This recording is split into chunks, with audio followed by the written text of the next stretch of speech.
All right, gang. Today, what do you do? It is 1 hour before the PowerPoint the presentation is due. Here's to having fun.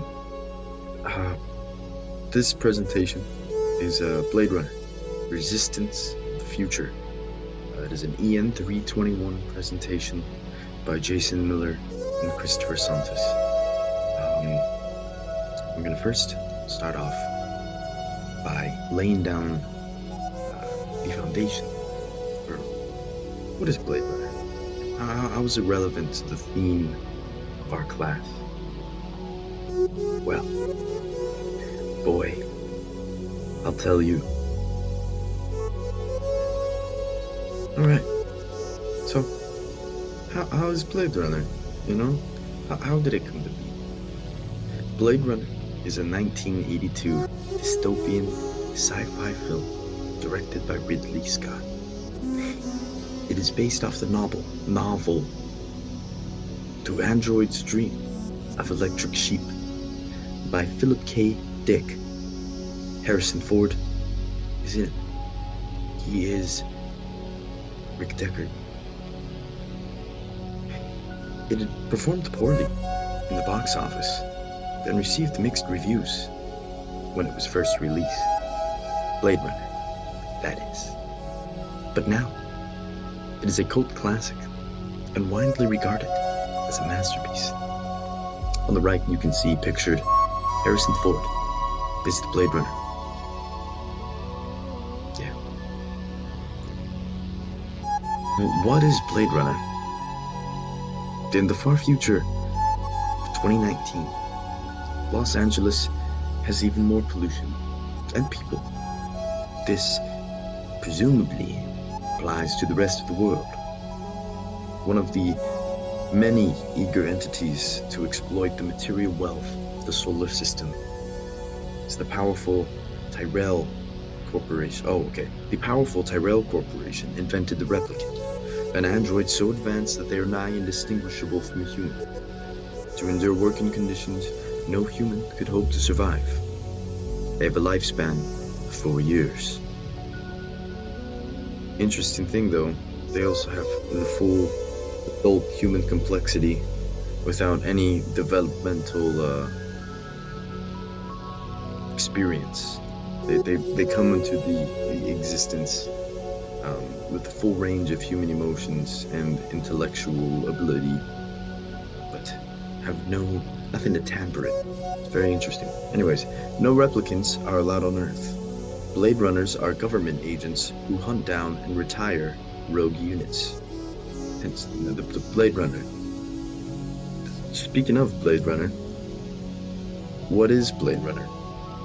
Continuing, a group of 4 escaped replicants, led by an intelligent and lethal combat model, infiltrate Los Angeles. Mind you, they're supposed to be off-world, or off-Earth. They can't be there. So Deckard is forced out of retirement to return to duty. It's the most effective Blade Runner in the LAPD.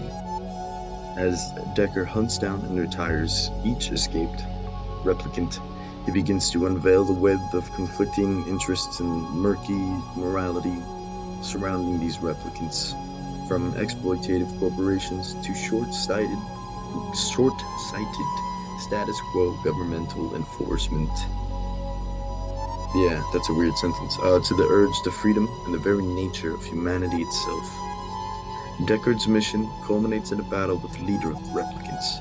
The replicant, Roy Batty, saves Deckard from a fall and leaves him with a poignant, intensely human parting monologue before his expiration date kicks in and he dies. All of these scenes, while this last monologue is of a very heavily thematic significance to the story. I'm sure Jason will mention it later on, but moving on. Who is Blade Runner? Rick Deckard, our main guy, protagonist, Harrison Ford, best Blade Runner. Roy Batty, the evil guy, evil, murky morality. He's the leader of the escaped replicants. He's a highly intelligent, very dangerous combat model. There's also Pris, the disturbed escapee replicant lover of Roy. She is a pleasure model, um, like a prostitute, a robo-hooker. Leon, the strong and dumb escapee replicant cargo loader model. He's very strong. He's also like a puppy in intelligence. Yeah, he's cute. Zora, skilled, intelligent escapee replicant hit squad model. And then there's Rachel. Now, Rachel is of a also very significant plot and thematic importance that might be kind of unrecognized by my previous summation of the plot, but we will get into her thematic significance and the role she plays because she really blurs the line between an already, kind of blurry line between replicant and humanity. But yeah, Rachel, further muddies that. Yeah, very interesting character. And then Eldon Tyrell, the mind behind the replicant, the funding for sure. He's the genius owner of the Tyrell Corporation. Fun fact: Tyrell Corporation was named from Eldon Tyrell. That's his last name. I'm trying to. There we go. What doth Blade Runner?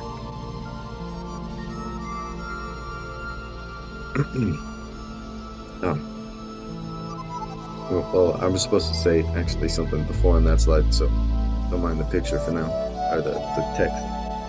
I'm just going to get into a little bit of the thematic, a short, brief thematic breakdown, and then Jason is going to kind of relate. I'm going to lay the groundwork for Jason's relation of these themes present in the book or the movie, and he's going to relate it to the resistance literature and other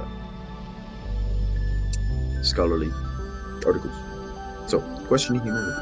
The film raises philosophical questions about what it means to be human and the ethical implications of creating artificial life. The replicants in Blade Runner challenge the definition of humanity as they possess emotions, memories, and desires despite being artificially created. Rachel's resistance against accepting her identity as a replicant, despite knowing the truth, reflects her struggle with the concept of humanity and the ethical implications of her existence.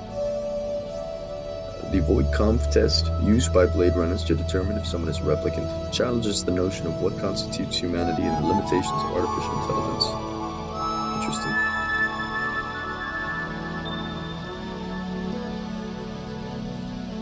Trying to change the slide. There we go. The replicants, who artificially created beings, rebel against their limited lifespan and the societal restrictions imposed on them as to seek to extend their lives and gain autonomy. Roy Batty, one of the replicant characters in the film, rebels against his program limitations and fights against those who seek to control and oppress him.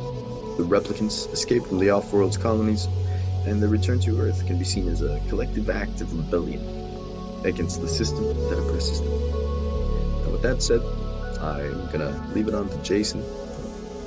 He's gonna tell you all about the resistance and oppression aspect of Blade Runner.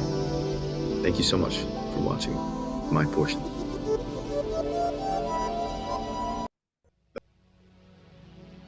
All right, so I'll be talking about the replicants and resistance.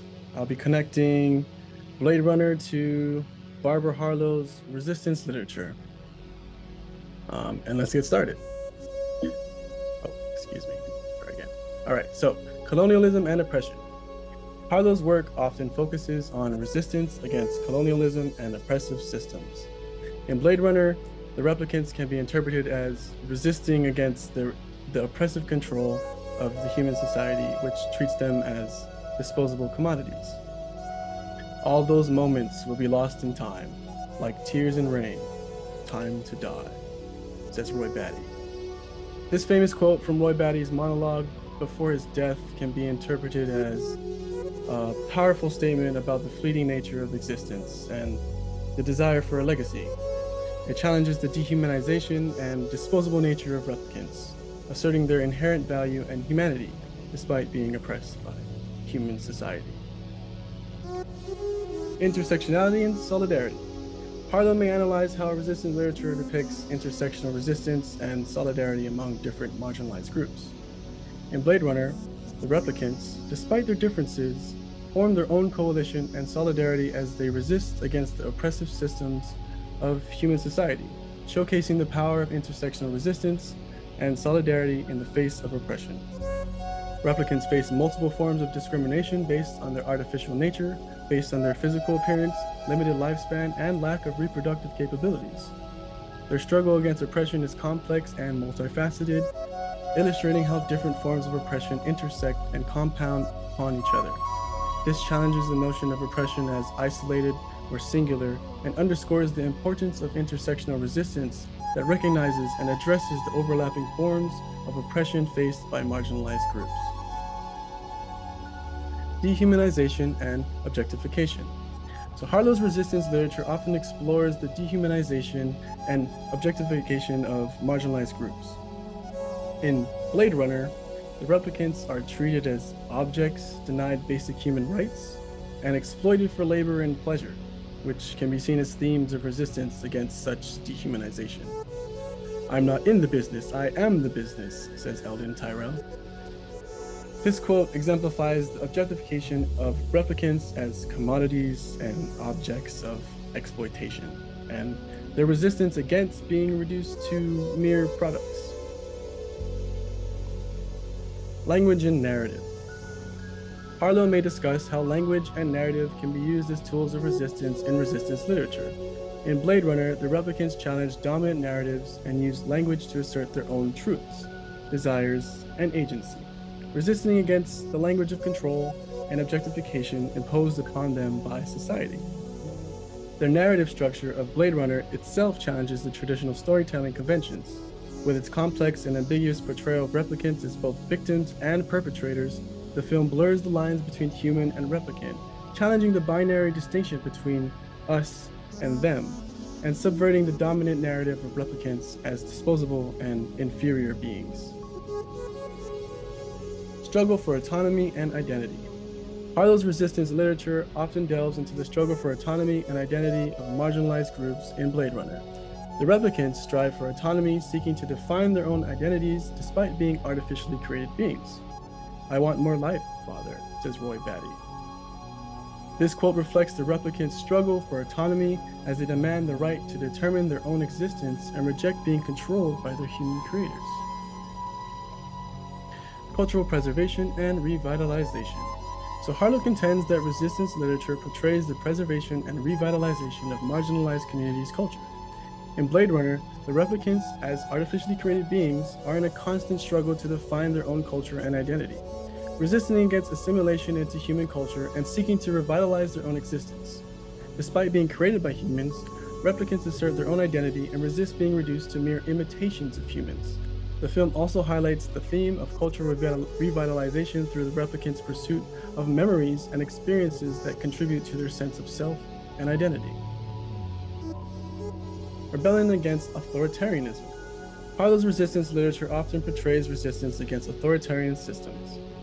In Blade Runner, the replicants rebel against authoritarian control of the Tyrell Corporation and the Blade Runners, who are tasked with hunting them down. "It's not an easy thing to meet your maker," says Roy Batty. This quote can be interpreted as a form of resistance against the authoritarian figure of the Tyrell Corporation, challenging his godlike power over the replicants and asserting their agency. Resistance through art and creativity. Harlow discusses how resistance literature depicts the use of art and creativity as forms of resistance. In Blade Runner, the character of Roy Batty, a replicant, expresses his resistance through poetic and artistic means, showcasing how creativity can be used as a form of resistance against oppressive systems. Throughout the film, he employs poetic language in his interactions with other characters, often using metaphor and symbolism to convey his thoughts and emotions. disruption of norms and expectations. Harlow's resistance literature often challenges the established norms and expectations. In Blade Runner, the replicants disrupt societal norms and expectations by challenging the boundaries between human and artificial life, and by resisting against the predetermined roles assigned to them by society. "Do you like our owl?" says Eldon Tyrell. This quote reflects the replicants' disruption of norms and expectations, as the artificial owl blurs the line between real and artificial, challenging traditional definitions of what is considered natural or real. Collective action and agency. So Harlow suggests that resistant literature portrays collective action and agency among marginalized groups.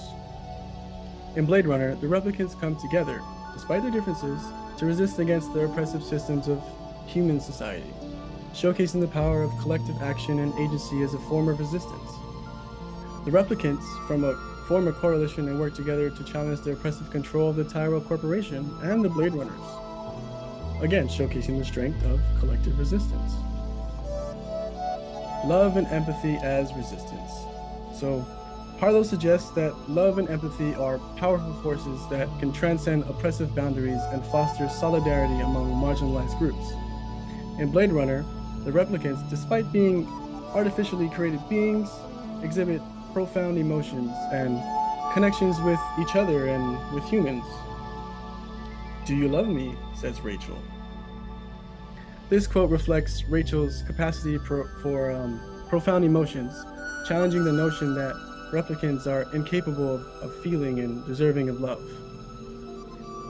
And yeah, thank you. That is my presentation.